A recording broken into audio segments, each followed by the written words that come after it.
Okay, today in this video we're going to be looking at the area of a parallelogram. Let me start by, of course, drawing a parallelogram. Looks something like that.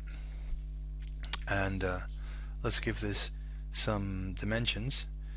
We'll call this 6. Maybe this side is 3. And let's also look at the height of this thing. In other words, this distance, the distance between these two parallel lines. Let's call that for now 4, like that. And actually, let's call it 2.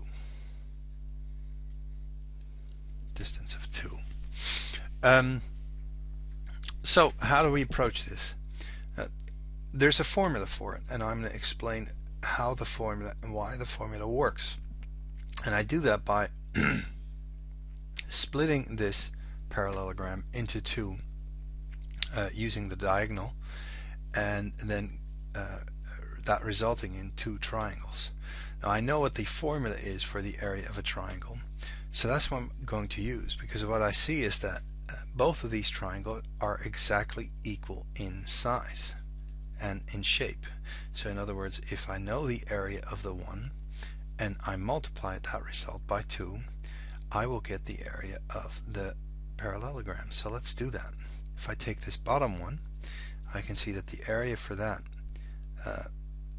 let's switch to green, the area for that is equal to 1/2 the base, which I'll use as 6, times the height. Matching height of this base is the distance from the base to the opposite point. So that's the 2 there, and that's going to be equal to 1/2 of 6 is 3 times 2, so this is equal to 6.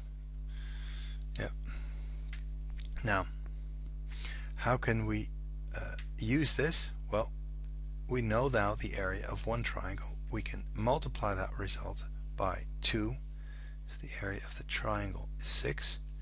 The area of the parallelogram has to be 2 times 6, so that is equal to 12. So this 3 we actually didn't end up using. The only thing that we used was this base and the height 2.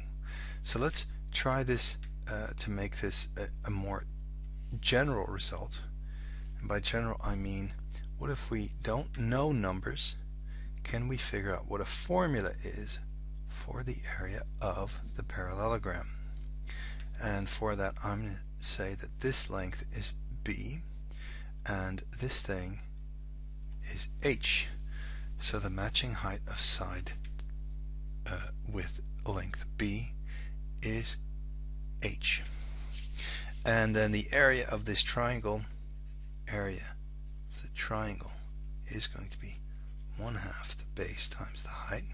So this is the area of this lower triangle here, and by multiplying that result by 2, we're going to get the area of the parallelogram, which will then be twice this result, which then is the base times the height.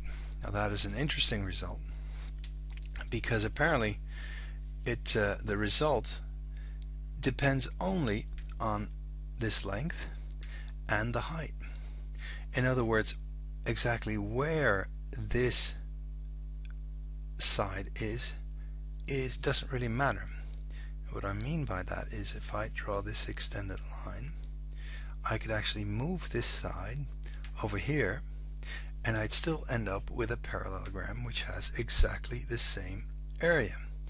So if I, for example, draw this parallelogram, and then this side of course must be the same length, must also be of course B,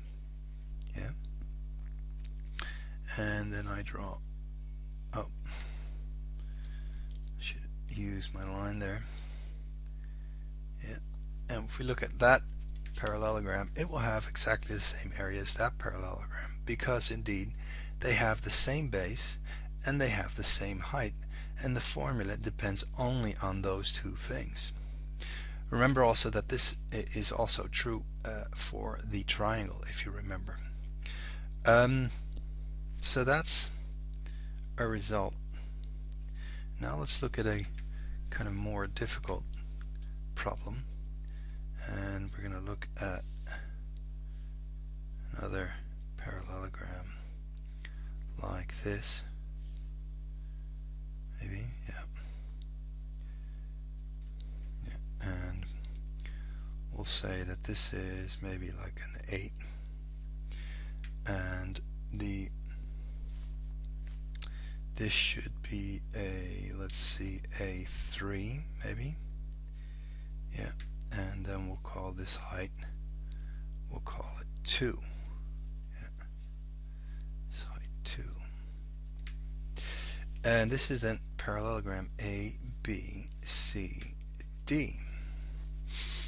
And so what we're going to do is figure out, one, the area of the parallelogram, area of ABCD, but secondly, we're going to find out what the matching height is, matching height of side BC. Now we've seen this question before with triangles, and apparently here there's the same kind of exercise that you can look at, and here's why. Well, the formula for the parallelogram is the base times the height, which could be, of course, the 8 times the 2 will give you the area of the parallelogram. But of course you could also use BC as the base. If you know this base and you know its corresponding height, yeah, then you can also figure out the area. So what is the corresponding height of BC? Well, it's the distance between the two parallel lines. Yeah. So, and that is, it's going to be like that. Of course, this must be a right angle like that, and this distance is the height that we're looking for. So it's the distance between those parallel lines, and the shortest distance between those parallel lines. So again, just like with triangles, we can use the result of question 1 to answer question 2. So let's do question 1 first. 1, I'm going to use the formula area is equal to base times height. So it's going to be 8 times 2. This is a base, and this is the distance between the two parallel lines. So that's the height that I'm looking for. That's going to be area is equal to 8 times 2, 16. Okay. And now I can answer the second question, which is, what is the matching height of BC? Well, the distance BC, this base, is of course equal to 3. Yeah. Opposite sides in a parallelogram are equal, so this is 3. So that means that the area, which we know to be 16, is equal to the base, which we know to be 3, times the height, which is this line that we're looking for. So again, we're looking for a number which, when I multiply it by 3, I get 16. And that number, h, that I'm looking for, is, well, 16 thirds. Why? Because when I multiply 3 times 16 thirds, I get 16. So that's the answer that we're looking for. H is 16 thirds.